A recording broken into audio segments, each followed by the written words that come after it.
Dr. Bensong risked everything when he used the Quantum Leap Accelerator to travel back in time. Now our team's working to find out why. As he leaps between bodies with no memory of who he is, he still has one hope. That his next leap takes him back to the... Welcome back, everyone. This is Dave from Corman Productions with my co-host Stacie, here to talk about the Quantum Leap Revival Season 1, Episode 13, Family Style. The episode's description reads as follows. When Ben leaps into an Indian family to try and prevent their beloved family restaurant from burning down, he finds an emotional connection with their matriarch through memories of his own. Magic and Jen share a surprising revelation with Ian.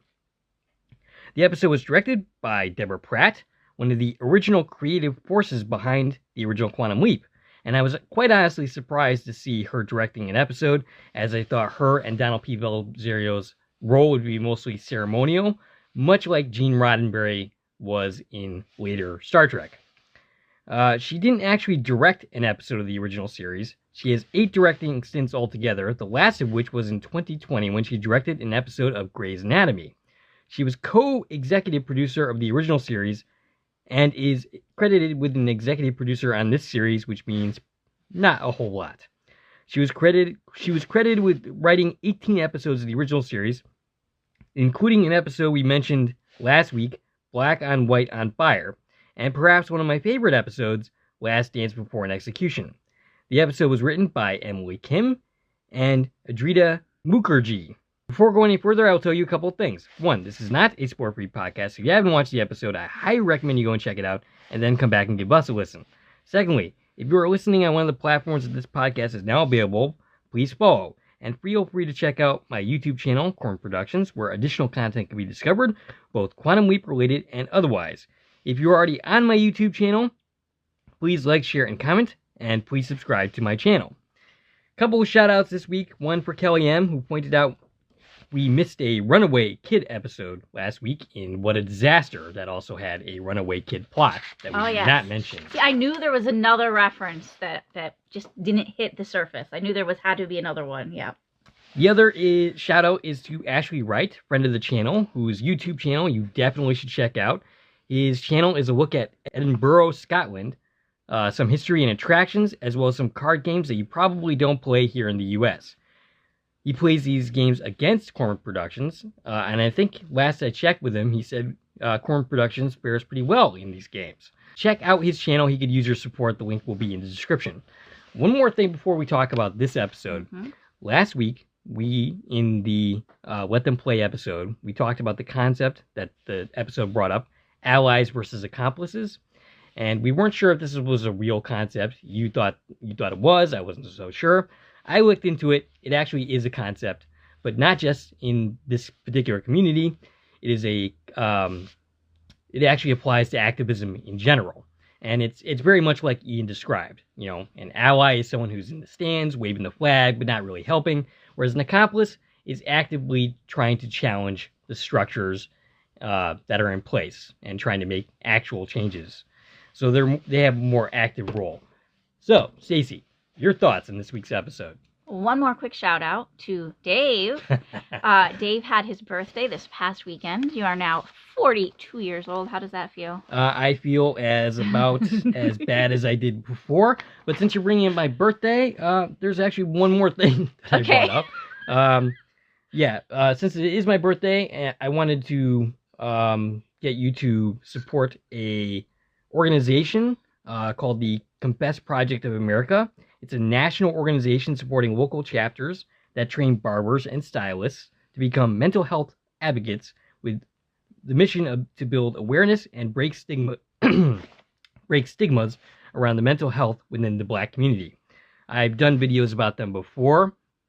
I think the concept of what they do is something that is pretty great. It takes advantage of the relationship that exists between a barber and a Black person. That's a formative relationship in a Black person's life, because Black hair is very different than our hair, and it pretty much requires someone who knows how to deal with it. So I thought that this is a great mission that these people are on, and that's why I highly support their mission and what they do. The stigma in the black community in general the stigma in the general populace is pretty bad, but in this community, it is that much worse. And so that's why I completely support them. And if you're looking for a way to honor my birthday, check them out. The link will be in the description, and you can possibly donate to them. So after that shout out, Okay. and I do appreciate that. And I had a great time this weekend, thanks to you and Adam and my daughter. What are your thoughts on this episode? All right. So family style. It was a good episode.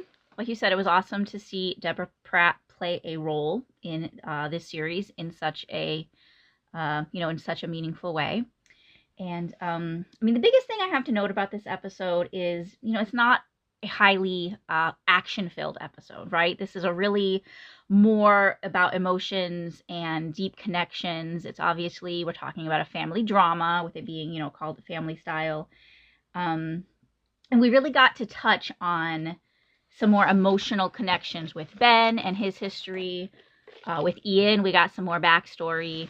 Even our project overall story didn't really push forward much, if at all, but we did get to see these really kind of more deep moments, which I think is good. But also it goes back to the point that we're running out of time to tell this story. So I was expecting a little bit more advancement at this point. We now have 5 episodes left to finish telling this arc that they told us they're going to finish this season. So there's that.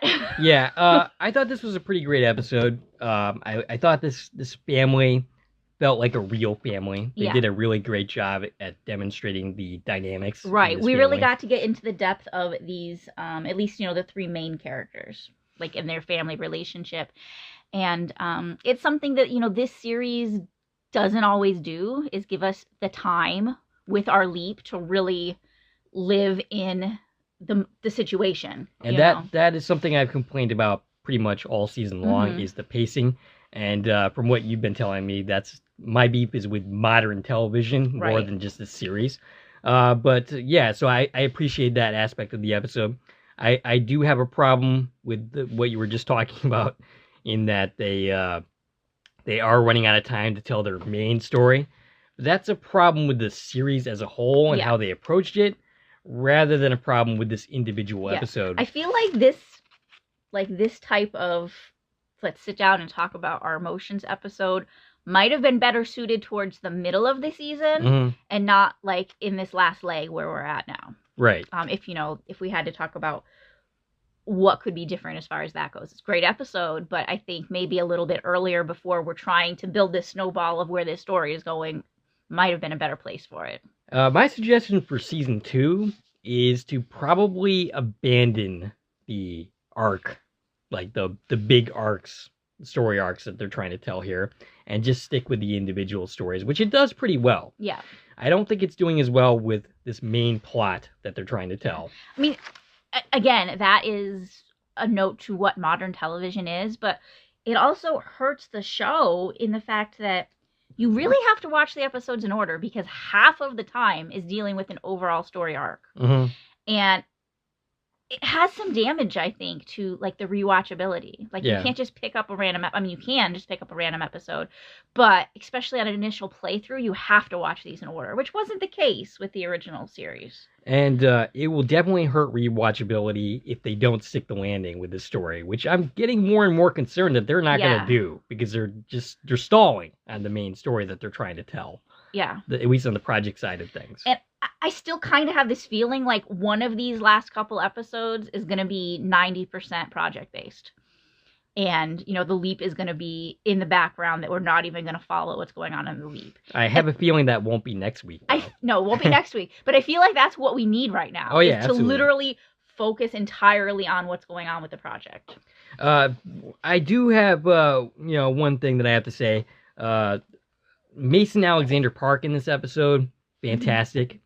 They basically, for the most part, are saddled with the exposition and the technobabble, and they get a chance to actually play a role and get a little bit more insight. Yeah, we definitely got episode. And this is 2 episodes in a row that Ian has played a significant role. Right.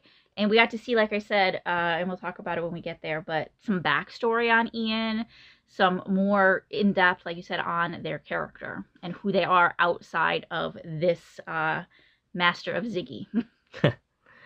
All right, so Ben leaps in. He's in the kitchen of an Indian restaurant. He seems to be really happy about that. Less happy is his boss, his mother, Sana Lee, who wants whatever he's making in a hurry and then sends him to bring the food out to the dining area. This is a buffet-style Indian restaurant. Ben has leaped into a woman again, and I like how low-key they are about that. Yeah, they didn't even, like, mention it. Right. Like, it was never brought up once that he's a female. And I forget exactly where that brings our count, but we are way further along than we were in the original series. No, absolutely. Now. In season 1 of the original series, he didn't do a woman once at that point. I feel like we're at almost like a third now, women. Like, we're getting close to that. I don't have an exact tally, but... Which, I mean, makes sense. It should be closer to 50-50, really, if you're randomly leaping into people. Right. It would make sense. Let's see. He brings the food out, and Ben runs into his sister, Manisha, who chastises him about eating some of the food, which he will do a lot in this episode. Which apparently is true to his host's character, so it's not seen as out of the normal. Manisha is late to work because she was recipe testing, trying to make additions to the menu for more authentic Indian food. Yeah, she's announced that their new menu starts tonight. She's very excited about this. And Mom is not so sure about this. Yes, she's not as convinced that Americans are ready for that type of Indian dish. Yeah, and what it really boils down to is the menu they're serving now is her late husband's menu, and she is a little scared of change. And that seems very true to life to me. Yeah. Where we have the young person who's eager and ready to go, and the older person who's a little bit more cautious and a little more set in her ways. That seemed realistic to me throughout this episode. We cut to the project where the team is confronting Ian with the pictures that they got from Shakina's character last week. Dottie. Yes, Dottie. I forgot her name. They explain how they got them, and the significance of it means that Ian at some point has left. Yeah. And they outright say, Magic specifically, "Did you do this?" And Ian is thrown for a loop, and he's like, "No, of course not." Right. And then realizes that that means that he's going to do it in the future. In the future. So, see this? Okay. For the past 2 weeks since we saw those images, there's been so much confusion that I have seen on social media about these drawings. And I feel it kind of humorous that there's been so much controversy over who is the person in these drawings. I mean, to me, it's very clearly Ian. It was very clearly Ian to me. It was very clearly Ian to the team and to Ian themselves. Yes. Yeah. But what Ian did pick up and tell to the team is you can clearly see this is an older version of me. Right. Which kind of felt like proof to everybody, hey, I'm not lying. I didn't do this. It's some future version of Ian that does this. Right. I mean, I think Magic was just saying it to rule it out. I don't think he actually thought that Ian went into the past, at least not this version of Ian. I mean, how would Ian have gotten back? Of the operation, though. No, I got that. So he's not necessarily up on the technical of what is going on with his project. Right. He's more the fatherly figure, the military type, than the actual brains of the operation, that's for sure. So it has been confirmed within the show. This is supposed to represent an older version of Ian. And Ian wasn't so sure how to take this news. Yeah, Ian was definitely thrown for a loop. Yeah. With this news. And they seem very distraught, saying, I set my best friend on this path. I am the one who caused all of this trouble and put our entire project on the line. And once again, I gotta say that Alexander Mason Park is just phenomenal in these scenes and throughout this episode. All right, so Addison has to go because she has to go greet Ben. Yeah, because they just announced that they just figured out where Ben is. So we're getting that reference that, hey, we still have to look for him. We're still having this period of trying to connect. I'm kind of curious how much of that comes down to Deborah Pratt's influence in this episode. Yeah, good point. I did note that the first appearance of Addison to Ben is the 4 minute and 41 seconds mark. That's much later than we've been getting in this series thus far. Usually it's like instant. And this is more typical for like when Al appeared in the original series. And Al would sometimes appear even later than that. Addison knows Ben loves food, so she knows that he'll be excited to be a chef. And he is seemingly he's happy because he gets to sample all the food, and tells her that whenever he gets home, he'll be able to cook her authentic Indian food. And she's excited to hear that. You know, and she's going to take him up on that. Yeah. Although, hopefully he remembers. Yeah, I don't think he would remember. If he makes it home, I'm pretty sure that Swiss cheese is going to take that right off the table. Yeah, I mean, what we got in the original series is kind of reverse Swiss cheese, where he would remember his life but forget his leaps. Right. Which is sort of sad. And I don't know if it'll hold true in this series, but we'll see. Addison tells Ben that he's left into 2009. Portland, Oregon, and this is a Indian immigrant family. All right, I need to tell you something. Okay. As you're about to take a trip to the Pacific Northwest. Yes, I'm about to go to Seattle. Yes. So, pronounce it Oregon. Oregon, okay. Yeah, that's how the locals will say the word. Ah, okay. Yeah, you definitely sound like a tourist when you say Oregon. Well, I guess it's fitting because I am a tourist. That's a pet peeve that has lasted throughout my life. I grew up in Washington State. You call it Oregon. Oregon. Yep. Okay. I will try to remember that, if that even comes up when I'm like in the area. All right. So they have been struggling to keep the restaurant going because their father died. And apparently the restaurant is going to burn to the ground. And their mother is going to die of a heart attack from the resulting stress. It's going to burn down tonight. Oh, yes. So they're pretty certain this is what he's here to do, is to stop this fire from happening. Mm-hmm. And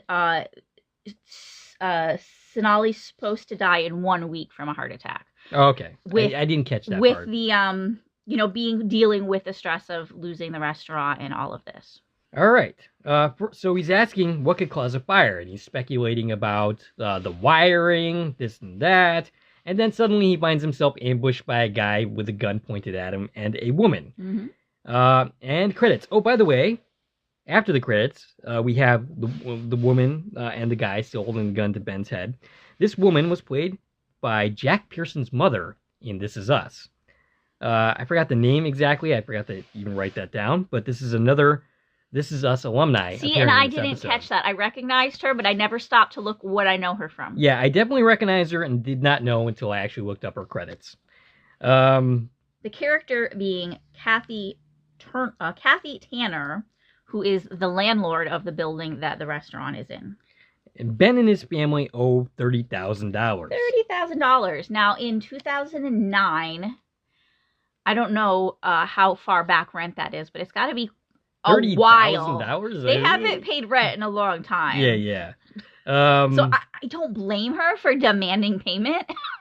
Yeah. And threatening eviction, although her methods are pretty questionable. I'm not sure that her methods are even legal. Well, of course they're not legal. They're holding him at gunpoint. So she wants him gone today, but Ben manages to convince her not to do it today, that there's a big promotion happening, which is complete BS. Right. But Ben talks her down and gives him a little bit more time. Yeah, he says, give us just tonight. We're going to have a crowded house. If we have even one empty table, then you can kick us out. Which seemed like not the best thing to say. Like, that's a promise you really can't keep. You don't even know what the crowd at this restaurant is like on a normal day. It seems like a desperation move on Ben's part. But then again, he has a gun to his head. So what Ben promises is, we're going to give you all the proceeds from tonight. And I think he said it should be about $5,000, which, again, he's pulling numbers out of his butt. Right. There's no way that he knows that for sure. And he says, we'll pay you off by the end of the month because, look, we're doing amazing. Come see for yourself. Right. And she seems to take that. And she's like, okay, I'll give you one more chance. At the same time, there's the fire, Addison has figured out, happened under suspicious circumstances, and Ben quickly figures out, just from the way that Addison said that information, that this is insurance fraud. Right. That Kathy is burning down buildings. We found out that she's the one who burned down the building, and she actually gets arrested for this later in life. Mhm. Like, she isn't caught at this point. I think the figure was like 2 years from now. Yeah, at some point, she gets caught for continually burning down buildings that she owns. Ben ends up revealing that this weep is striking close to home, as Sonali reminds him of his own mother, who also had dreams of owning a restaurant, Yeah. but put him aside to put Ben through college and then died. Well, see, that's the thing I was questioning. He must have went to like a private high school, because wasn't he 15 when she died, or 16? Something like that. I thought he was in high school when she died. Yeah. I was under that impression. Yeah, so I think paying for his school meant that he was in private school because he was so smart. Mm-hmm.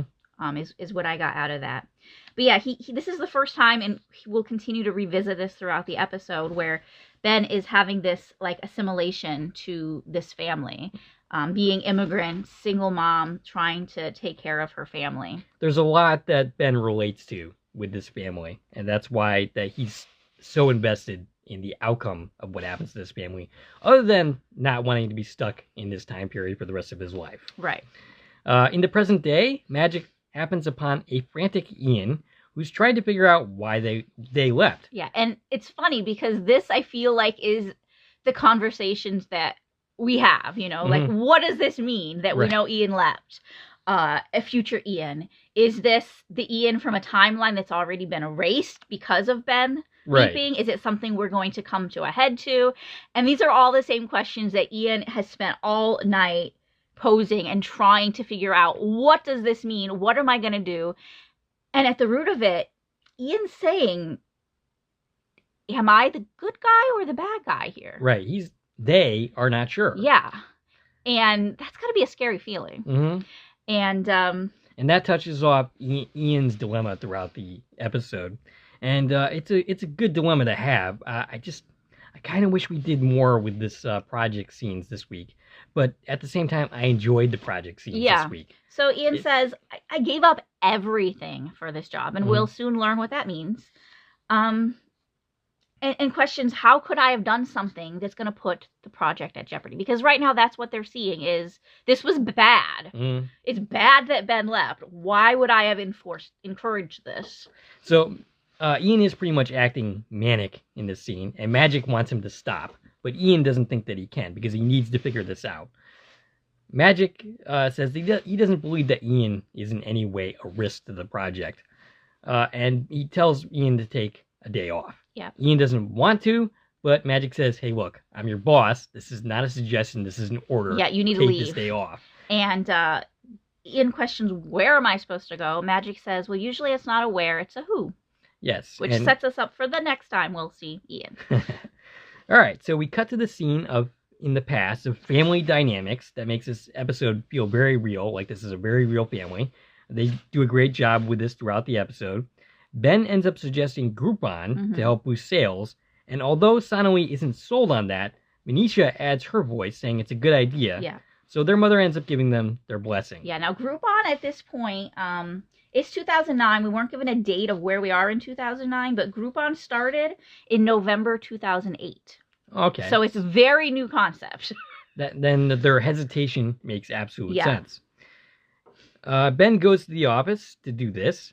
Manisha ends up entering the office and reveals her frustration, saying that their mom told her that they couldn't do her menu anymore, saying that with all the pressure on them, now is not the time for a new menu. And I sort of feel like she's right. Yeah, honestly. I absolutely agree. If your goal tonight is to push as many tables as possible, you're putting out a promotion, you need to make money quickly, it does not seem like the right night to completely change your menu and try something brand new. Right. And I understand where both sides are coming for. I happen to agree with Sonali here. Yes. Oh, and also in this scene, Addison brings up Atlantis. Oh, that's right. I love that we get these callbacks to past episodes. Her specific quote is that you can be on a space shuttle, but you have trouble with mother-daughter dynamics. And my response to that is, those are two very different skill sets. Yeah, and, Ben shouldn't have any experience being a mother or a daughter. There's also his real life. There's also a reason that we don't have therapists building rocket ships. Like, this is two different skills that, So I kind of thought that was a little silly on Addison's part, even though it's a pretty funny line. Ben ends up telling Manisha that her mother will come along, but Manisha isn't as convinced. Since their father died, she has become afraid of everything and basically become sheltered and very set in her ways, more so than she was before. Meanwhile, Groupon is producing instant results. I don't know how realistic that is, but whatever. Like, I don't know that it would be that fast. Yeah, I don't know. Ben says he's figuring things out, but we already covered this. You Sorry. actually do. That's all right. Anyway, as they talk, Ben trips over a chef who's laying under a table. He's asleep on the floor. Now, kicking his shins doesn't wake this guy up, but like hovering over him gently suddenly wakes him up. I mean, thank goodness he slept through this scene, or he'd be really questioning. I'm trying to say this character's name. Kamini, is that her name? Kamini, okay. Is that Ben's? Actually, I never knew the person's name. Kamini, and they call her Dee Dee. Dee Dee, okay.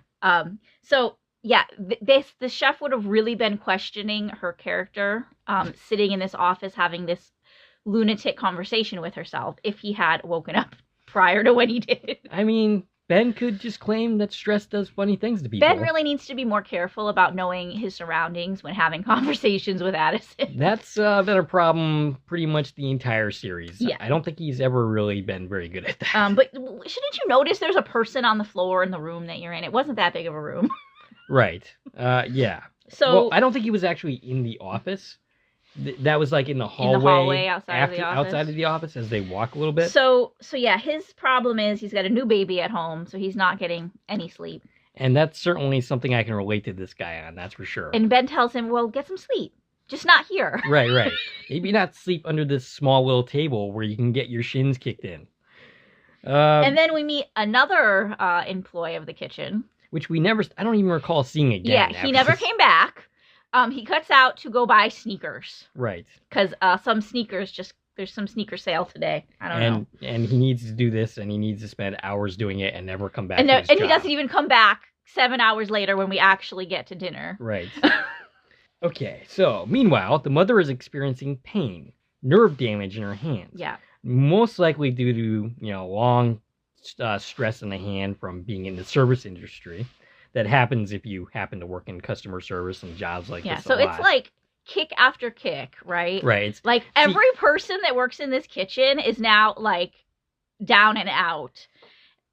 At this point in the episode, I'm getting a little concerned because I kind of like the family dynamics and I kind of like the focus to be there. I'm worried that we're going to have a crisis every 5 seconds. And yeah. And it really looks like Ben's not going to pull this off at this point. Yeah.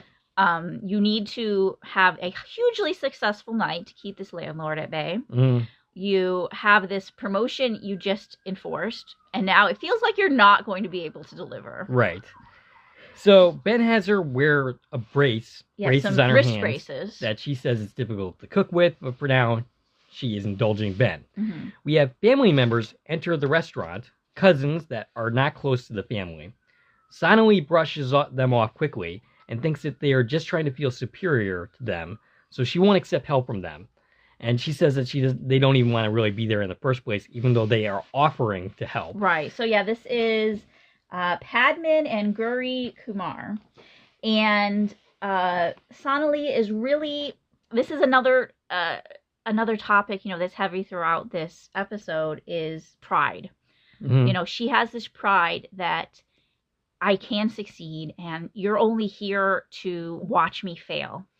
Now, I think pride is definitely a part of that. They bring that up in the episode. One thing they don't bring up is insecurity, because I think that also plays a part. This is, sometimes you have perceptions of what other people think of you, family members, but is that really the truth, or is that your own opinion of yourself? Right. So I think Sonali here is projecting her own feelings about herself onto her family members. Mm-hmm.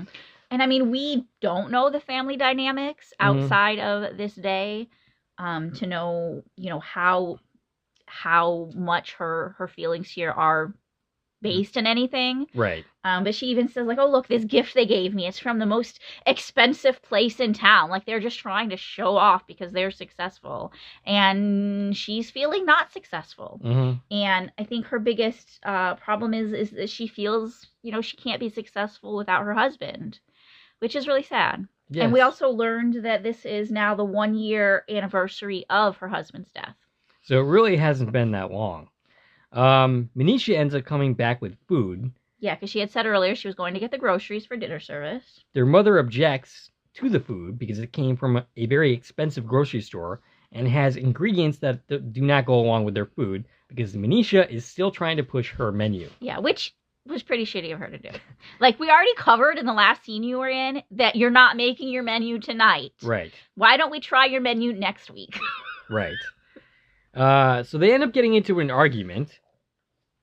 Manisha thinks that they need to pull people in to get that $30,000 to make up for it, and that they need to do that with a new menu. And the argument ends up escalating, and Manisha quits. Yep. In the present day... And she quits saying that her mom tells her she doesn't take her being a chef seriously, she's just dreaming. So right. She's squashing her daughter's hopes and dreams of being a chef, even though you own a restaurant. Yeah, I don't know. And also at this point, it is mentioned that there are now 200 Groupon reservations. Oh, yes, that's right. So the tensions here are escalating quickly. Mm-hmm. And it seems less and less likely that they're going to be able to pull this off. In the present day, Ian catches their ex-girlfriend, Rachel, going into work to try and get her to have coffee with them. Yeah, which is...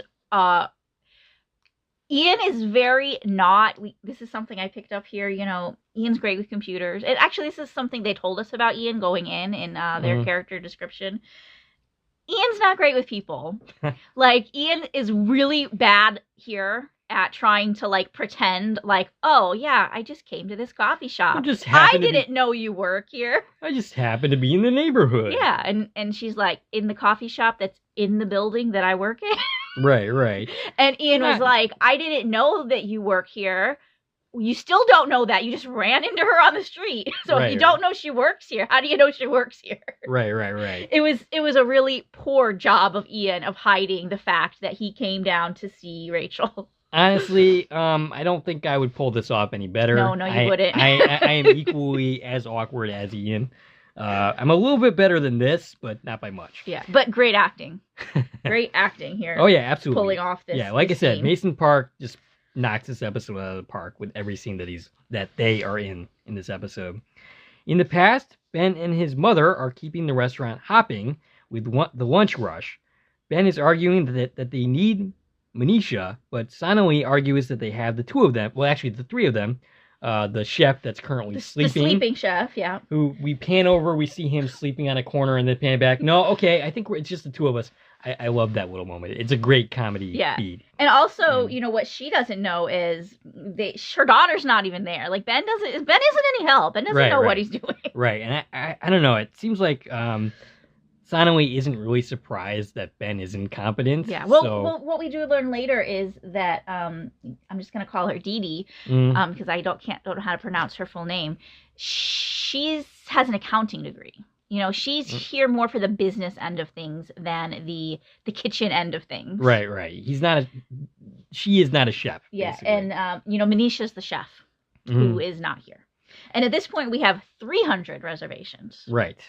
And so Ben has no idea what he's doing. His mother takes over everything that he's trying to do. Yeah, it's really kind of a hilarious little montage. Right. He's cutting something, and she's like, no, not like that. Let me do it. And no, you're going too slow. He's pouring something. No. And it's really like, if you've ever seen a grandmother in a kitchen, that's what they do.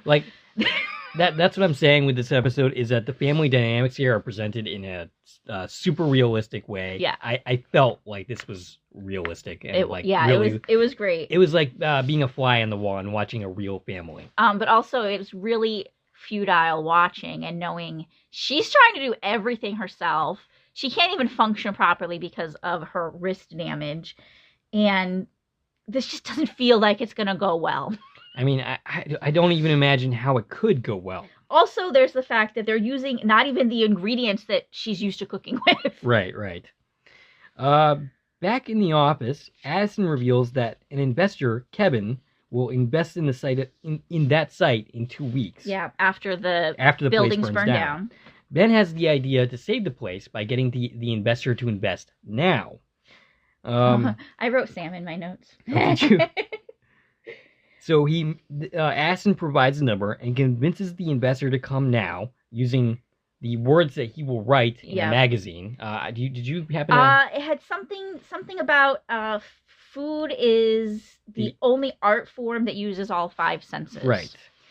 And so, yeah, that's in a future date, this person, Kevin, uses that quote. And now Ben gives it to him early, right? And he was inspired by that quote. And it's kind of a good thing he didn't already have that quote, because this would have seemed really kind of kiss-uppy. Right. But it went well, and the guy was impressed by that and was like, okay, I'll cancel the plans I already have to come to your restaurant. Now, I did have one question watching this scene. Mm-hmm. I'm like, okay, they're in the middle of a lunch hour, like, rush. Ben has time to have this conversation in the office. Well, I don't think they had a lot of lunch customers. No, probably not. Plus, Ben is useless anyway at this point, so... Yeah. I mean, we saw, I think, a total of 3 people walk in the restaurant all day. Mm-hmm. Okay, so the 300 people are coming for supper. They're coming for now. dinner, yeah. Okay. And they kept giving us a countdown. They were like, 7 hours till dinner, 5 hours till dinner. Ben comes back to his mom, who now has a bandage on her hand and is frantic. Ben is trying to convince her that they need Manisha again, but Sonali isn't budging. Yeah, and she says she sent Diego home. That was the sleeping guy. So he's officially not there anymore. And the other guy, I don't even know who that guy's name, never came back. The sneaker guy is out, yeah. Eventually the cut is revealed to be worse than it seems, and she ends up fainting. Ben freaks out. In the future, Rachel and Ian are having coffee, but Ian won't tell her what's going on. And we got a great reference here. We found out from Rachel that Ian was devastated when Pretty Little Liars was canceled. That touched my heart. So this was, I'm assuming, Deborah Pratt giving us this little moment. It's probably the her daughter closest we're going to get. Her daughter was on that series. Yes, Troy Belisario is on Pretty Little Liars. I've been hoping for a Troy Belisario cameo in this, whether she reprises her Quantum Leap role or any other role. I would love to see her make an appearance on this series. And I love that we got the Pretty Little Liars reference during this episode that her mother directed. So Rachel knows something is wrong, but Ian won't open up. And that is the reason that they ended up breaking up. Right. Which is why this coffee situation ends without any kind of resolution whatsoever. Ian does a really bad job here. Yeah. So basically, Ian took this job at the project. It's very classified. Obviously, Ian can't discuss the details with his partner, but I think it went beyond that to the point where they closed up completely and, the communication on all fronts shut down. And that's kind of similar in ways to, like, if you're in the military or a police officer, and you don't want to talk about your day because a lot of it is you see a lot of stuff that you don't necessarily want to traumatize your partner with, but then you end up shutting down completely, as Ian does. Right. So I think that's very true to life and why a lot of relationships with these types of people end up failing. Communication is the reason why a lot of relationships fail, period. Right. But I think it's exasperated in those type of situations. And I think it falls back on the fact that Ian puts everything into one basket. Ian is completely devoted to this project. Which, by the way, is the description of codependency. Like when you tend to focus on all your energy on one thing while ignoring everything else. It usually goes with people, but in this case, it's Ian and the project. I think Ian was incapable of carrying on a relationship while working on this project. And I hope that through this, Ian gets a better perspective and can maybe start enjoying life more. Yes, that would be a good arc for the character of Ian, I think. Also, I need to comment. So in these scenes we see with Ian and Rachel, Ian is dressed in street clothes, I'll say, as opposed to what they normally wear to work. Have we ever seen Ian sleeveless? That's what I'm saying. Because I don't recall seeing those tattoos. We got to see all of Ian's amazing tattoos. Yeah. Which was a surprise to me. I mean, I think I've seen images of those tattoos before, but not on Ian. Right. Not necessarily in an episode yet. So Yeah. I wasn't sure if we had actually seen those tattoos yet or not. I don't think we have. And it was, overall, it's just like, here's a different side of Ian. Here is Ian not at the project. And Ian the person, not Ian the exposition giver or the technobabble person. Right. Which is what this episode was really great for showing. Yeah, so Ian kind of failed at getting what they wanted out of this meeting, and Rachel says, I gotta go in now. My meeting's here. Which felt a little sad, but... True to life, nonetheless. Yep. Ben is, in the past, is staring at his mother, not doing anything. He's basically having a PTSD moment, remembering his mother. Addison finds him like this. Yes. Hovered over Sonali. And we get these flashback scenes that we've seen before. I think it was during What a Disaster that we first saw these scenes where we talk about Ben's mom dying. And we see these images of a young Ben hunched over his mother who had just had her aneurysm. And Ben is completely in that moment now, seeing Sonali on the ground. And it takes Addison really a minute to snap him out of it and be like, she's not dying. She just passed out. Right. You need to take care of things. Like, clean her cut. Let's go. Right. And that actually proves Addison's worth in a way that she hasn't always managed to do throughout season 1. So Sonali ends up waking up. Ben takes care of her. And Ben tells her that she puts a lot of pressure on her kids. And Sonali ends up commenting, it's no more than what I expect of myself. Ben tells her that she can't just push people away because they don't behave in the manner that she wants. For instance, Manisha. Part of her attitude towards Manisha and her trying her new menu is because she's trying to protect Manisha, trying to prevent her from getting hurt from the big bad world. Now, we saw in the last episode, Let Them Play, this is a similar theme, that you can't do that with your kids. You got to let them sprout wings and fly. And if they get hurt, they get hurt. That's part of life. You got to let them live. So in a lot of ways, it's a similar dynamic here in that she's trying to protect Manisha to Manisha's detriment in a lot of ways. And we also got that mention of pride here. Yes. Ben tells her, you cannot put your pride above your family. And we need to go ask her for help. That's what has to happen right now. He also says that, do you want to be by Manisha's side when she makes her mistakes, or don't you? Do you want to be a part of this process or not? And I thought that was a pretty great line. And this entire scene is great. Raymond Lee is, throughout season 1 has proven to be a very good lead in this series, a very capable replacement for Scott Bakula. And we talk a lot about, all the heart-to-heart scenes. Usually they're the project characters. This was a great heart-to-heart scene between Ben and somebody in the Leap. Yes, absolutely.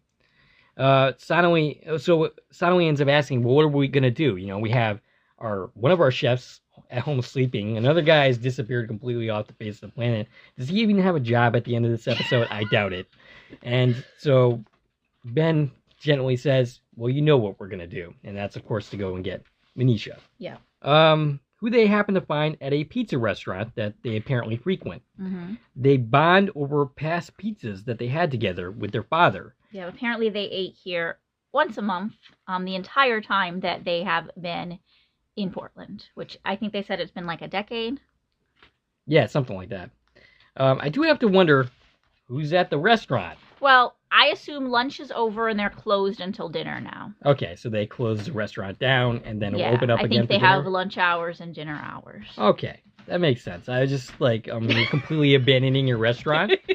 Okay, so Ben suggested that changing the menu is a way to honor their father.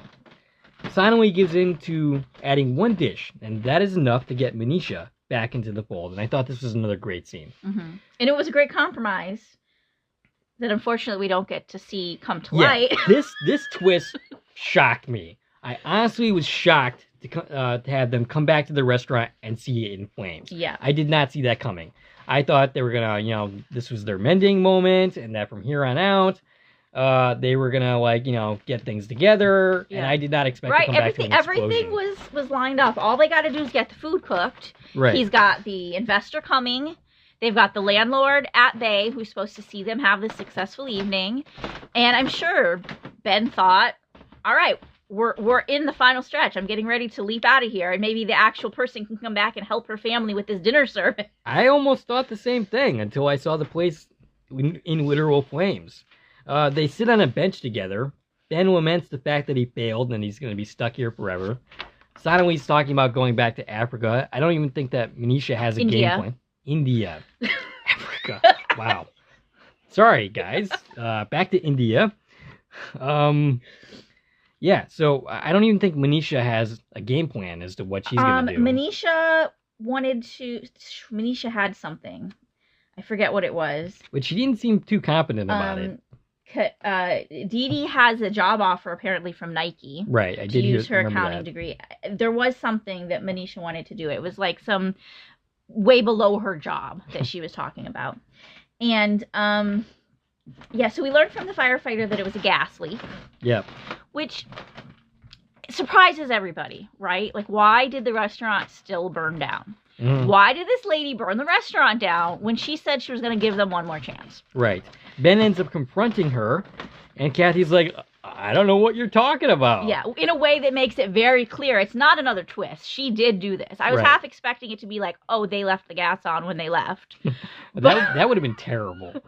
But no, even though Ziggy said there was only a 2% chance of all this failing, we've failed. Right. And Ben is convinced now that I failed my mission. My mission was to keep the restaurant from burning down. It burned down. I'm going to be this chick for the rest of my life. So Kathy ends up saying that the family still owes $30,000. She says, I'm going to take the insurance money and you still owe me $30,000. So why didn't you let them serve dinner? Right. When they promised you all the money from this night's proceeds. Why didn't you burn it down tomorrow? Right.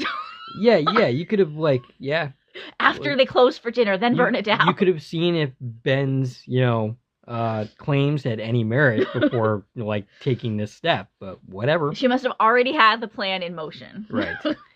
Okay, so Ben ends up going back to the family, and he has an idea. And he sounds like a lunatic. Right, he absolutely does. That they still have the big dinner that they are supposed to have, and that, they still have that investor guy coming. Manisha and his mother are completely confused, and understandably so. He tells them to go home and collect everything that they can get their hands on and to meet at a certain place. And the mother's like, it won't be enough.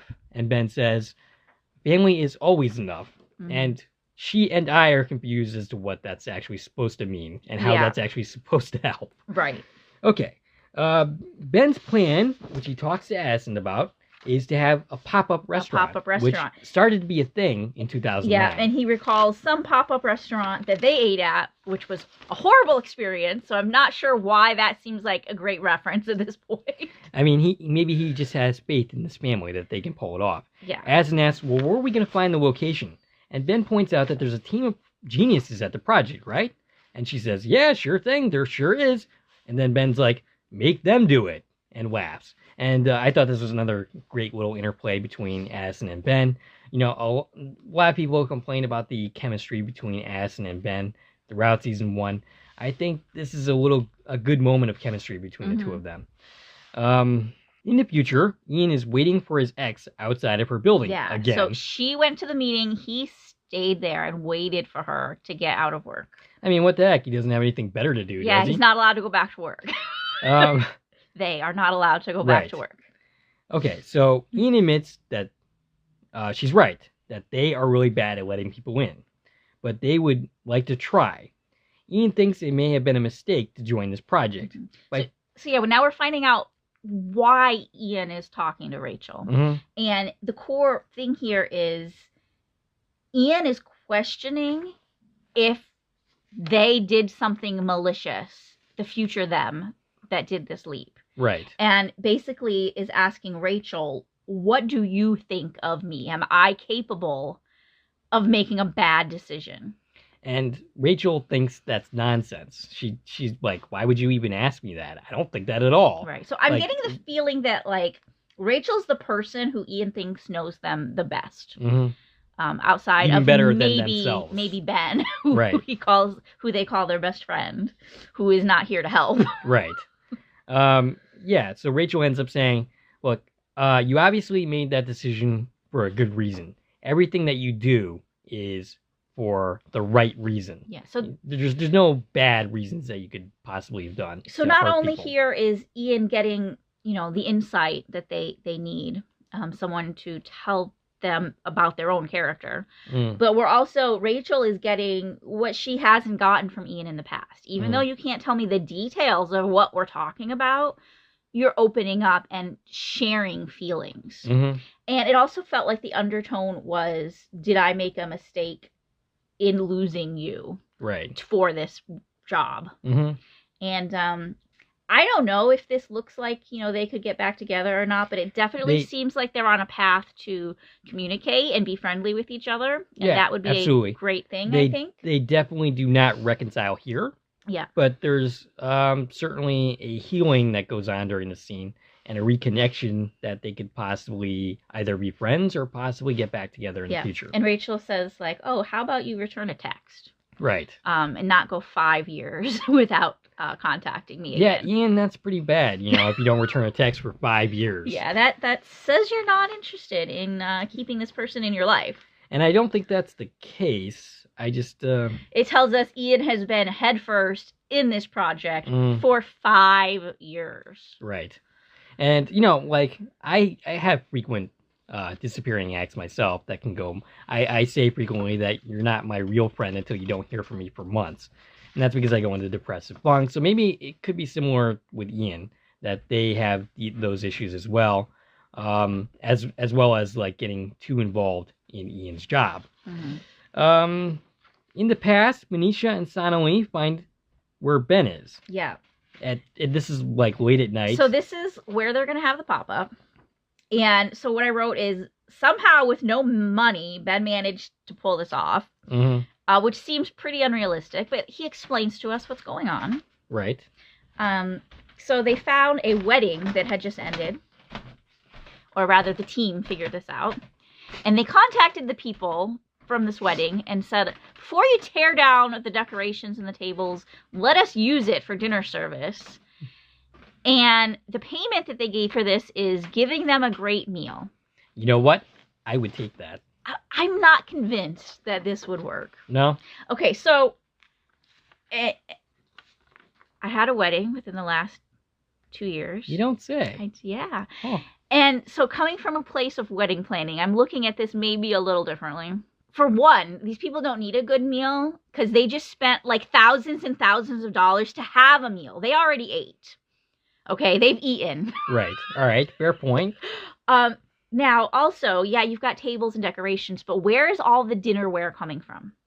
There would have only been enough dinnerware for the wedding, and it's already dirty. Right. So even if you manage to wash all those dishes, you're not going to have the place settings you need to turn tables over all evening. My thought on that was perhaps the family that eventually comes brings some of this stuff with them. Possibly, but that was never discussed. The discussion was bring food, and Ben seems to think that they have this all figured out. Mm-hmm. So the linens are going to be dirty. The dishes are going to be dirty. Yeah, you have a place, but I don't feel like that's just this miracle answer to let's serve a dinner to 300 people. All right, fair enough. Sonali reveals that she reached out to the family members that she was on bad terms with, and they come to help.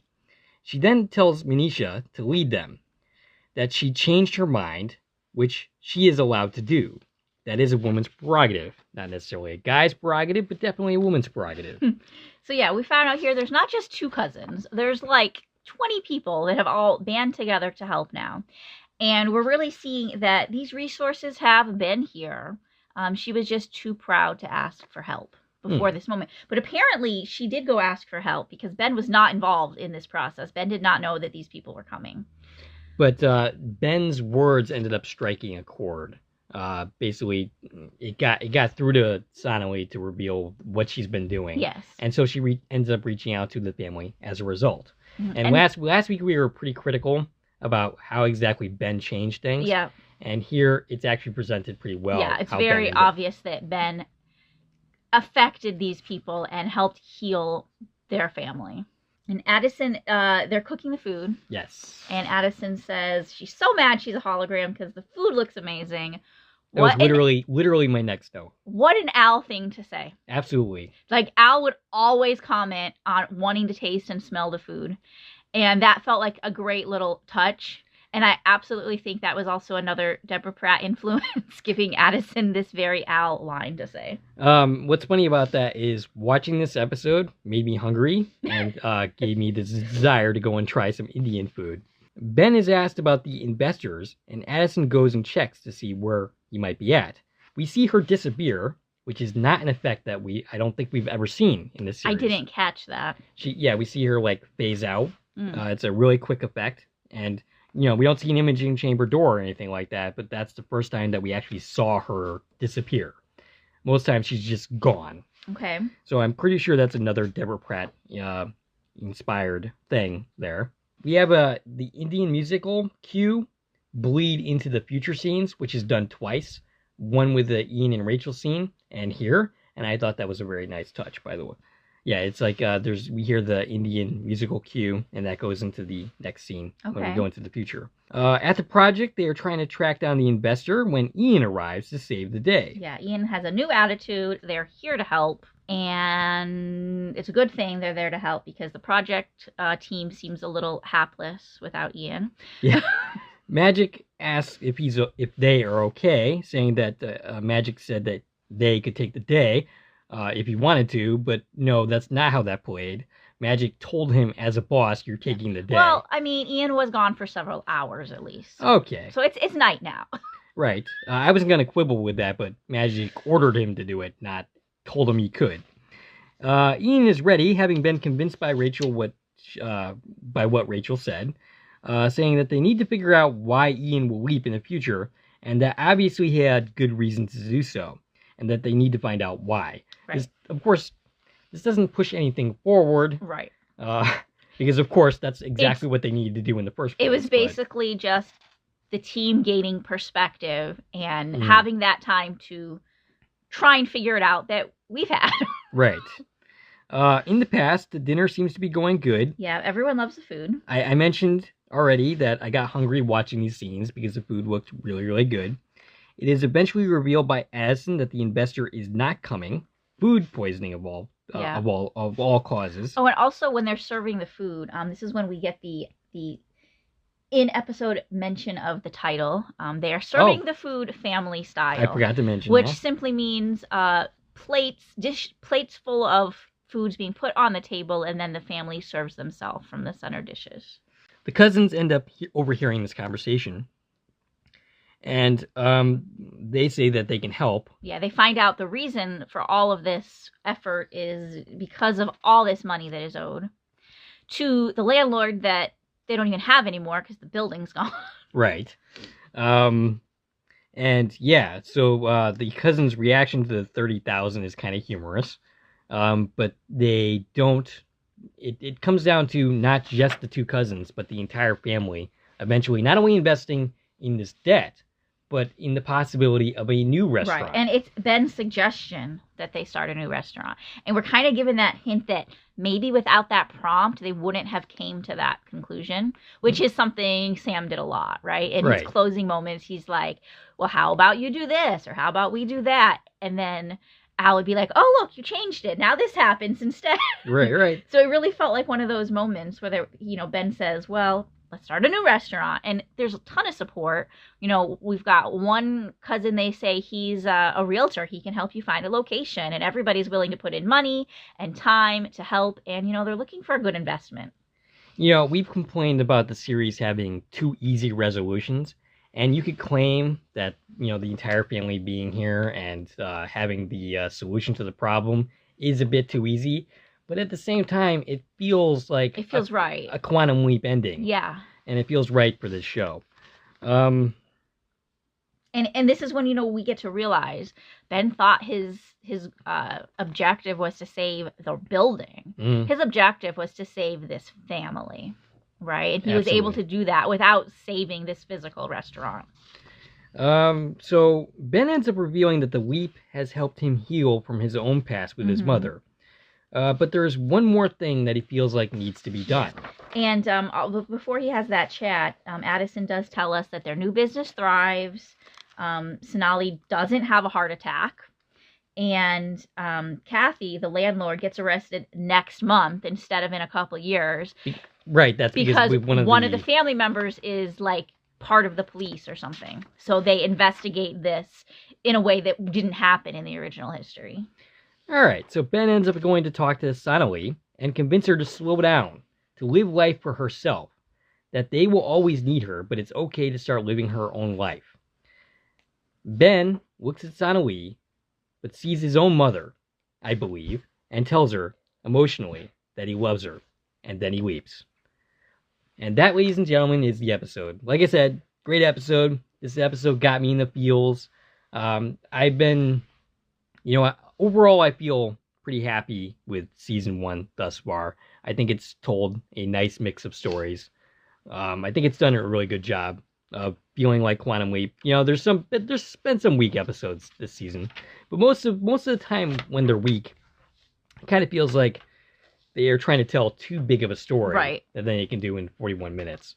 That's when the weakest episodes come from, in my opinion. Stacie, do you have any additional thoughts on this episode? No, I think that covered it really well. Again, we got a good emotional look at some stuff that Ben's dealing with. We got some advancement on Ian and their history and their life. I'm expecting a Jen-focused episode to come soon, probably dealing with her father. But first, we're going to get an Addison episode. Yes, and I have a title and an episode description. On the leap out, we just very quickly saw he's on a battleship, and Ben leaves us with, holy ship. Yes, that was a good way to cover, the whole swearing thing.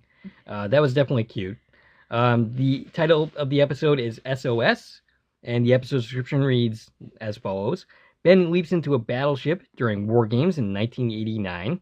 He must navigate a dangerous rescue mission, but also contend with his commanding officer, XO Alexander Augustine, otherwise known as Addison's father. Now, we knew about this episode before we even knew more details about this current episode. Right. They've been pretty forthcoming telling us about this episode. I'm very excited for it. Oh, yes. I think it's going to be an amazing episode. I really can't wait to dive into it. The trailer tells us that he's Commander Rossi. He's on the USS Montana, and that Addison's dad is there. And he says, I leaped into the middle of a war. Now, I'm a little confused about something. The episode description says war games. Does that mean this is a training exercise and not real? Or are we literally in war? I think war games is generally like you said, like a training exercise of some type. But they also say that in the episode description that there's going to be some kind of rescue mission. Yeah. So maybe they are doing some sort of fictional game, but then something goes wrong? I mean, 1989 would have been pretty close to the Iraq War, but not quite. The initial one, not the last one. So I'm not really sure. I feel like there's some confliction between the description saying war games and the trailer, which clearly shows Ben thinks that like he's in some literally in the middle of a war. I mean, that could be his initial impression, and he could be proved So wrong. if in fact it is an exercise, this trailer is very misleading. Oh, absolutely. Which I think and some people would complain hope about. It is, because I don't want an action adventure episode from this necessarily, because we want to focus on the story. Addison's father. Right.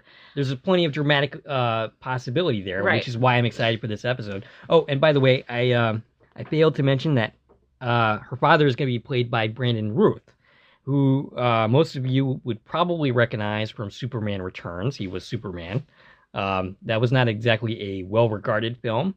It definitely has an iffy reputation. He was also in Scott Pilgrim Against the World. Versus the World, rather. And he reprised the role of Superman in the Crisis series that aired on the WB, I believe it was. So, this is a pretty well-known actor, and it's pretty exciting to see him in this role as Addison's father. Yeah. And yeah, like there's a lot to be excited for here. Yeah. I hope they don't go the action adventure route. Yeah. I don't mind if that's part of it, but we really want to see the drama of this play out. And we talked about this a little bit, and I just want to, touch on it a little bit before we actually know the story of the possibilities here, And that is, it reminds me, and I told you this before, I can see if I can remember what I had to say about it. We were discussing this on my birthday. Yes, on your birthday we were having lunch. That there's a few different original series episodes that come to mind, that I think could be influenced here. One being... one of them was MIA. Star-Crossed was where I want to start. Second episode of the series, Star-Crossed. Star-Crossed, yep. Where Sam... it's when we meet Donna, right? And it goes to him fixing his partner's daddy issues, right? So Sam and Donna can end up getting married. And right, which we learn much later that they ended up married, and he doesn't remember this, which is so sad. But we're in a very similar situation here, right? Where it's Ben, and it's his fiance's father, and we know that Addison and her father have a strained relationship. We don't really know the details. But it's a very similar, I feel like it could be a very similar situation where he's going to help mend their relationship, whether it's some influence in the past or some influence to Addison in her current timeline where it's going to make her want to reach out to her father. Like, I feel like there's mending possibilities here, which is very representative of Donna and her father, who also, was a military man who was away from the family during her childhood, which is what caused that conflict for Donna. And which is what made her have a hard time committing, which is why her and Sam didn't end up together in the original history. Yeah, she ended up leaving him at the altar in that episode. Well, not in that episode. In the original history. Yeah. Yeah, so I feel definite mirrors there, talking about Addison and her father and their relationship. And I found out on Twitter, somebody did confirm that Addison is 2 years old at this point. So it feels like if we're going to talk about the father's past, this could be, there could be something for him to learn here that's going to affect their relationship throughout her life. Or specifically, it could be something that Madison didn't know about her father that could help mend that relationship. And yeah, there's a lot of exciting story possibilities here. And then you said MIA also. Yeah, I brought that up because it just reminds me of... that's the episode where we really talked about you're not allowed to change your history. Like, that was mentioned in Star-Crossed. That was a factor in Star-Crossed. Yeah, it was in Star-Crossed, but really in MIA is where, the envelope was pushed, right? Without trying, literally, my only thing I want to do is change my life right here at this pivotal moment. While lying to Sam about it the entire time. So obviously we're not going to have that anonymity here, but I feel like some of those discussions could come up in this episode where we're going to find out what is this project's stance on changing your own history, changing the history of somebody in the project. Actually, the other example you brought up was A Leap for Lisa. Yes. Where we could actively end up screwing things up to the point where Addison A Leap for Lisa when briefly Al completely disappeared. He died. He was executed and was never part of the project. So that could totally happen where something changes so drastically in Addison's life that she's erased from the project. And I also said I don't think they will go that way because of this overlying story of the only reason Ben's leaping is because of Addison. So that might get a little too complicated, right? I think, if they went that way. But I could still totally see that.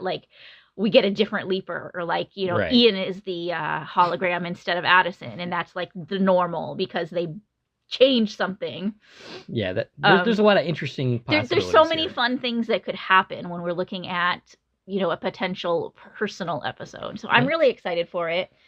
My husband, Adam, I told him he's not watching the series. I told him he's not allowed to watch the series because he hasn't finished the original series yet. But, he's following along on the basic idea of what's going on. And I mentioned this trailer to him. And his input was that the USS Montana didn't actually exist. It's a ship that was planned, was never built. So we're getting that hint, which we've seen many times so far on this series, is that the history they're using doesn't necessarily reflect our real history in our real life timeline. And we're going to hear from Adam next week. So we're going to ask him to give us some historical input on the USS Montana and on these battleships from that time period in general, so that we'll have some historical reference. And, it's yet to be seen exactly how any of that's going to play into what happens in this episode. But, Adam is very history savvy, if that's a way to say it. He knows more than either you or me, that's for sure. On pretty much any historical subject. Mm-hmm. So we'll be hearing from him next week, and we'll get his opinion on the history behind the setting of this episode. So, lots of things to look forward to. And then... you have a trip. Oh, yes. Yes, I think there's one more episode after that. But, I'll be taking a trip to Seattle to see my mom, sister, and her husband, my stepdad, I guess. I mean, I didn't really grow up with him as a stepdad, so I just kind of refer to him as Troy. But, anyway, we don't really need to get into that. So you're going to take a trip all the way across the country. You've never been to Washington, right? Nope, never been. See, I grew up in Washington State, so Dave's going to go visit my old stomping grounds. And, hey, maybe you can search out the Seattle Hospital. The Seattle Hospital? Yeah, where, what was that episode called that I missed? Yeah. Paging Dr. Ben. Paging Dr. Song. Yes, that's right. That took place in Seattle. That was my reference there. Well, I'll be sure to bring that up with my mother.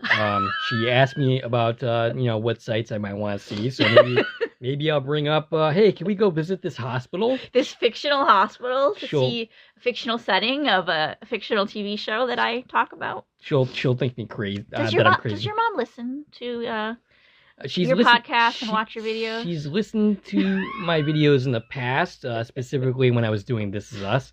I don't know that she's watching the new Quantum Leap, so I don't know if she's listening to these episodes, but I know that they have watched videos of mine in the past. So I don't think she's going to hear this conversation now. But so I'm excited about that. That is going to cause one of the podcasts. So that week we'll have a disruption. One of our episodes will air a little bit later than we typically do, but they'll all be out there. Mm-hmm. So there may be a delay, but we won't have an actual missed episode. We'll definitely make sure we cover everything there is to cover. Absolutely.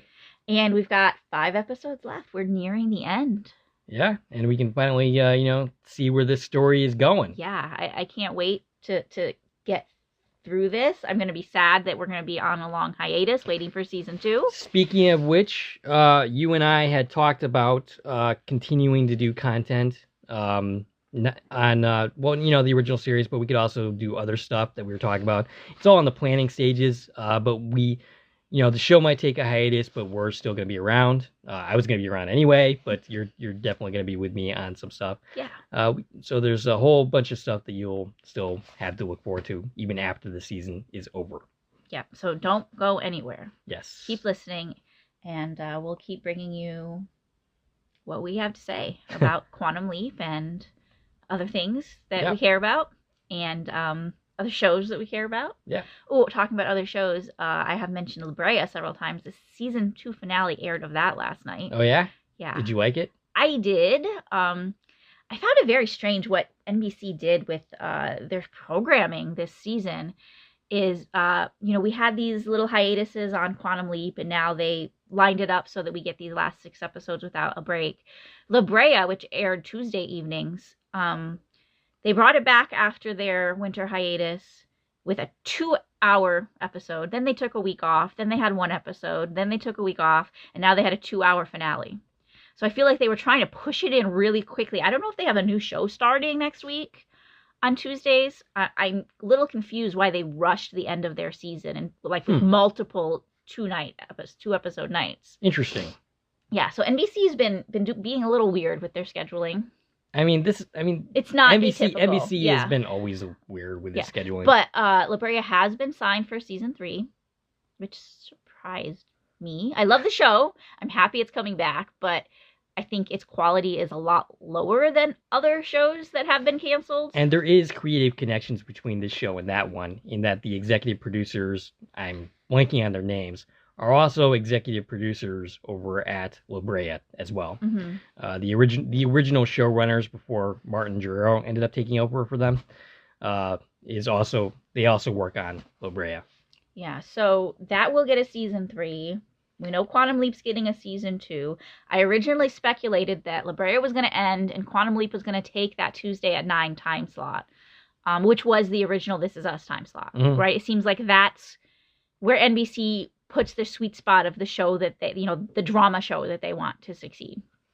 And, or, like they're not the new show. They don't put the new shows there. They put like their sophomore shows there, right? Right, yep. And now I'm not sure. I'm curious what they're going to do because Quantum Leap's in a bad time. Mondays at 10 is a terrible time slot. That's where La Brea started their first season. After This Is Us ended, they moved to Tuesdays at 9. I was really expecting Quantum Leap to get that spot. I don't know if that's going to happen now with, La Brea getting another season. Well, I mean, it still seems to be doing pretty well enough to get a second season. That's probably mainly because of the streaming numbers and not because of the live numbers, that's for sure. Right. La Brea, or Quantum Leap, doing amazing on Peacock.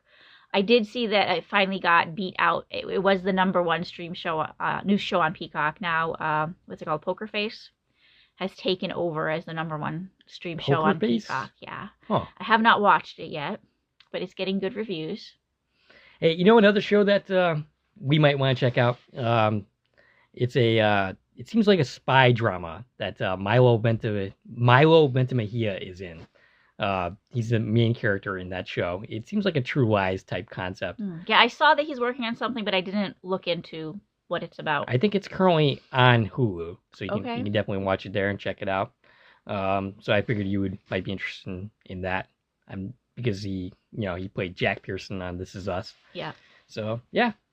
And I thought we might even take a look at like a pilot episode or something like that as part of one of our possible projects that we could do during the break. Okay. Well, I think we've rambled enough. Yes. This is the longest time that we've been rambling on about not the show ever. But, yeah. So we would like to hear from you. Stacie can be reached at... I can be reached on Twitter at TVN Coupon Talk. If you like this video and want to support the channel, there are a number of ways to do so. You can follow me on Twitter at Core Productions. You can join my Core Productions Facebook page. You can buy me a coffee, which is a new way to support content creators such as myself. And of course, you can like, share, and comment on this video, as well as subscribing to my channel. This is Dave and Stacie from Core Productions, signing off.